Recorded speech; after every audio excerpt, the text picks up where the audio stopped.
Good afternoon, and welcome to our TV show featuring documentaries revealing the realities behind myths using research and scholarship. I'm your host, Ergün Kırlıkovalı, and I will be with you every Sunday at 4 p.m. Eastern Standard Time. You're welcome to send me your feedback at mythsandrealities.com. In episode 50, we have seen how Boghos Nubar Pasha, the head of Armenian National Delegation at the Paris Peace Conference, revealed in a 1918 letter to the French government, and then again 2 months later in a 1919 letter to the London Times, that the Armenians have been, since the beginning of war, de facto belligerents, as they have fought alongside the Allies on all fronts. There was not a single word about the claim of systematic extermination by the Ottomans. In Palestine and Syria, Nubar said, the Armenian volunteers played a large role in the victory of General Allenby. And in the Caucasus, 150,000 Armenians in the Imperial Russian Army and more than 50,000 of Ottoman-Armenian volunteers contributed to the Ottoman Empire's loss of a great portion of Eastern Anatolia. While Nubar was revealing these facts already, well known to the Turks, he was striving for a place at the Paris Peace Conference table.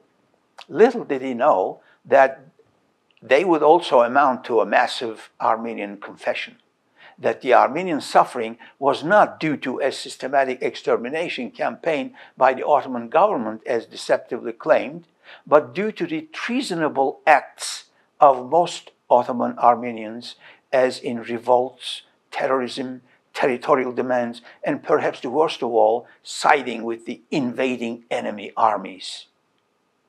These two Nubar letters sum up why the Ottomans, who were fighting for their survival on many fronts, while also combating a widespread Armenian insurgency at home, had to remove out of the war zones the Armenian rebels and their logistic base, so that the latter could not resupply and assist the rebels. It was a wartime military measure taken to mitigate a wartime military threat, purely in defense of the Turkish homeland. There are many more cases of mass relocation in counterinsurgency warfare. In fact, there were more dramatic expulsions of the Balkan Turks in 1912 and 1913, and the Caucasian Turks in 1915 through 1918. To select the Ottomans' 1915 relocation of the Armenian insurgents from the middle of the lot, as if with tweezers, ignoring similar relocations before and after it, dismissing the causes triggering it, and attaching the false charge of systematic extermination to it, when Armenian leaders themselves confessed publicly that the Armenians were de facto belligerents, can only be explained by prejudice, discrimination, Orientalism, racist propaganda, Islamophobia, and aggressive Armenian political pressure. In episodes 51 and 52, I have explored another major Armenian confession with you, that of the first Prime Minister of Armenia in the book The Armenian Revolutionary Federation Has Nothing to Do Anymore, the Manifesto of Hovannes Katchznouni. This book was translated into English by Matthew Callender, edited by John Roy Carlson, and published in 1955 by the Armenian Information Service in New York. In this book, Katchznouni related the following, and I quote, "At the beginning of the fall of 1914, when Turkey had not yet entered the war, but had already been making preparations, Armenian revolutionary bands began to be formed in Transcaucasia with great enthusiasm and especially with much uproar. The winter of 1914 and the spring of 1915 were periods of greatest enthusiasm and hope for all Armenians in the Caucasus. We did not doubt that the war would end with the complete victory of the Allies. Turkey would be defeated and dismembered, and its Armenian population would be at last liberated." Unquote. Katchznouni pointed out that Armenians had embraced Russia wholeheartedly. They believed that Russia would grant Armenians self-government in the Caucasus and the Armenian vilayets carved out of Turkey as a reward for Armenian loyalty and assistance. Katchznouni described how the Armenians had created a dense atmosphere of illusion in their minds, lost their sense of reality, and even implanted Armenian dreams into others' minds. He confessed that the struggle that had begun decades ago against the Turkish government brought about the deportation of the Armenian people in Turkey, which I pointed out all along in this program. Katchznouni's 1923 conclusion is supported by Louise Nalbandian's 1963 book, The Armenian Revolutionary Movement, pages 67 to 89. The Zeitung Rebellion of 1862 began massive uprisings directed against the Ottoman government. After establishing many secret and violent societies like the Union of Salvation, the Black Cross Society, the Protectors of the Fatherland, the Armenakan Party, the Hunchaks, the Dashnaks, and staging hundreds of bloody uprisings, assassinations, raids, bombings, and finally joined the invading enemy armies, Armenians sealed their own fate. Turks only reacted to defend their home. Western media was more concerned with propaganda than accuracy. Armenian activists would pass along their racist tall tales, stereotyping and defaming all Turks to missionaries and Western diplomats, who then would feed such embellishments to the Western press, which would publish them without scrutiny. There was no sense of fairness, honesty, or integrity in the Western press. For example, the almighty New York Times published a whopping 145 anti-Turkish stories in 1915 alone, and allowed zero chances to Turks to rebut them. Such outrageous conduct would pass as objective journalism during the First World War. Some scholars today still use those newspaper clips as reliable sources.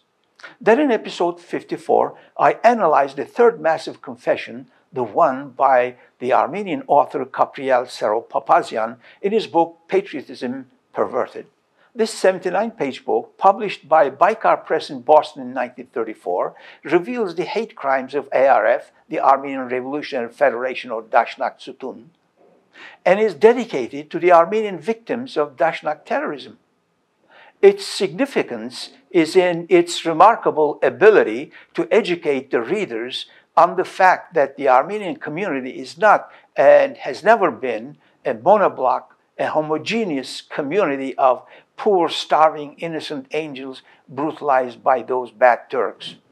This black and white simplistic perception cultivated in the media and ingrained in the public minds is obliterated by this book. Papazian's book exposes the true nature of the ARF members, or Dashnaks, as murderous ones who have caused much destruction to those whom the ARF has regarded as ARF's enemies, and also the Armenian people themselves. Papazian maintains that by committing senseless violence against Muslims, the ARF deliberately exposed innocent Armenians to retaliatory massacres. Aggravated by the ARF's culture of profiteering and corruption in the Armenian Republic in the 1914-20 region, famine and disease claimed the lives of hundreds of thousands of Armenians. The power-hungry Dashnaks' greed and arrogance in recklessly starting seditious wars in quick succession had a lot to do with such huge losses of life and property, while the county and the country, thousands of ills they remained. According to Papazian, this led to tens of thousands of Armenian lives. page 51.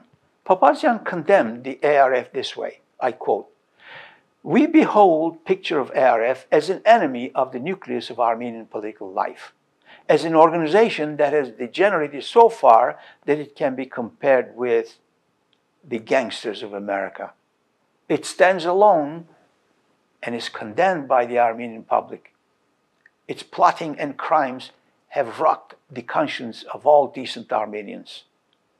They have disgraced Armenians before the civilized world." Unquote.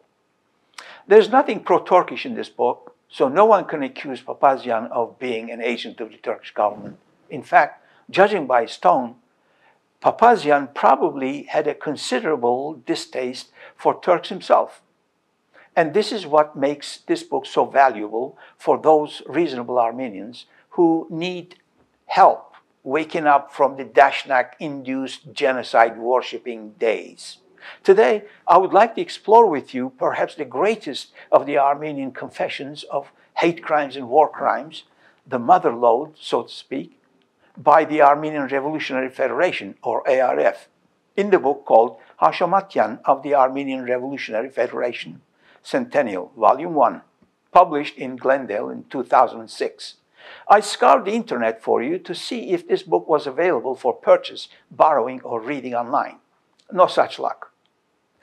That is because this book is intended as a thank you gift to be given to the Armenian donors. This may be because in it they tell you how great fighters the Armenians are, when and where they smuggled arms into the Ottoman Empire, how they attacked and murdered Turks, and who were the members of what Armenian gang. A far cry from the poor starving Armenians cliche, isn't it? How did I get this book, you ask? Well, that's another topic for another time. Let's just say for now that Armenian lobbyists might have thought that I was an Armenian donor. Let's leave it at that.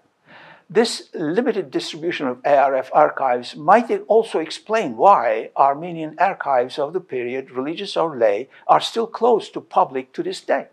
Turkish archives, on the other hand, are wide open in their purpose-built $100 million modern campus in Istanbul since 1980s. Researchers from more than 100 countries already conducted studies there. This brings the question to mind. If the Armenians are so right in their long-discredited political claim of genocide, why would they not open their archives to the world, like Turks did? What are Armenians afraid of? Of course, we might have an idea. I suspect that if Armenians opened their archives, then the world would see all the smoking guns behind all violent Armenian crimes, their instigators, financiers, manipulators, and perpetrators, as well as their contacts in the missionary establishment and among the Western diplomats, politicians, and journalists. The world would be shocked to realize how scheming, untrustworthy, phony, cruel, and brutal the ARF people and their Western supporters are really. The book Houshamatyan is only a sneak preview of things to come. You cannot buy a copy of this book on the internet or bookstore today. I obtained a copy about 15 years ago through channels which shall remain nameless for now, and read it cover to cover. I waited all these years for the volumes 2 and 3 to come out so I could buy them and analyze the entire 3-volume set. It looks like they never published volumes 2 or 3, or if they did, they never made it available to public at large. If any of you have a copy of the volumes 2 or 3, I would appreciate your sharing them with me. For now, I will confine my analysis to volume 1, which covers the period 1890 to 1914, the first 24 years. There's a robust archive on the rest. Armenian terrorism under Nemesis is another story. I have lived through the third phase of Armenian terrorism in the 1973-1986 time period. The fourth and last Armenian terror period is the one we are in now, which has started in 1987 and is continuing to present day, which morphed into academic, political, and media lynches of Turks purely based on proven misrepresentations by the genocide industry. This leaves the 1927-1973 time frame, which I call the missing link, as the least documented time period. We know it features the 1929 Wall Street crash, the Dust Bowl of 1930s, the Second World War, the establishment of the World Bank, the United Nations, the NATO, Vietnam Wars, and the Cold War. What I'm after is the ARF confessions in volumes 2 and 3, revealing Dashnak's hate crimes, terrorizing the Armenian diaspora by extortions and murders. More importantly, how the Soviet Union engineered the genocide project in the 1960s with the culmination of the Tser-Kanaberd Armenian Genocide Memorial to punish Turkey for joining NATO and allowing American nuclear weapons to be stored in Adana's Incirlik base. Remember the Cuban missiles of 1962? Well, the concoction of Armenian genocide was the Soviet retribution. The West fell for it and blindly followed the Soviet lead, no thanks to the relentless Armenian propaganda and Western willingness to take it at face value uncritically, due to age-old anti-Turkish bias and Islamophobia. Against this backdrop, let's start now analyzing this book. Shall we start with the title, Houshamatyan of the Armenian Revolutionary Federation Centennial Album, Atlas, Volume 1, Epic Battles, 1890 to 1914. Epic battles? Whatever happened to the good, loyal, unarmed, combatant, angelic Christian subjects of the Ottoman Empire? How can any group of citizens fight epic battles with a host nation and still be considered unarmed, non-combatant, loyal, angelic Christian subjects of that host country? A little critical thinking here will go a long way in seeking the truth. All this may come as a surprise to you, but it is no surprise at all to Turks, as Turks dealt with the real venomous nature of the ARF since 1890s. So, here it is, directly from the horse's mouth, ARF's epic battles with Turks. When Turks bitterly protested the seditious violence by the ARF and other Armenian terrorist organizations, like the Hunchaks, Armenakans, and others, Turkish grievances fell on deaf Western ears. Some honest scholars and decent intellectuals did notice all this and even wrote about it. Here, for example, is George Lamsa, a missionary well known for his research on Christianity, who said this on page 133 of his book, The Secret of the Near East, The Ideal Place, Philadelphia, 1923. I quote, "It's a well-known fact that even in the First World War, the native Christians, despite the Turkish cautions, armed themselves and fought on the side of the Allies. In these conflicts, they were not idle, but they were well supplied with artillery, machine guns, and inflicted heavy losses on their enemies," unquote.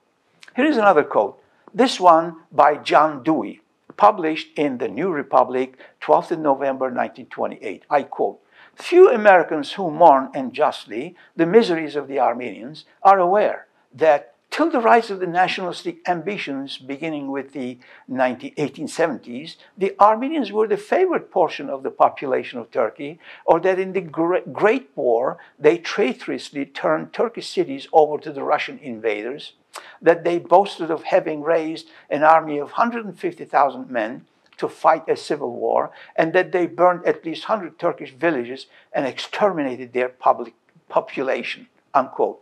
Another quote from page 34 of the Macmillan Dictionary of the First World War by Pope and Wheel, Macmillan Reference Books, London, 1997. I quote, "Armenian nationalist movement had blossomed since the turn of the 20th century, armed and encouraged by the Russian, and several minor coups were repressed by the Young Turk government before 1914. Denied the right to a national congress in October 1914, moderate Armenian politicians fled to Bulgaria, but the extreme nationalists crossed the border to form a rebel division with the Russian equipment. It invaded in December and slaughtered an estimated 120,000 non-Armenians, while the Turkish army was preoccupied with mobilizations and Caucasian front offensive towards Sarıkamış," unquote.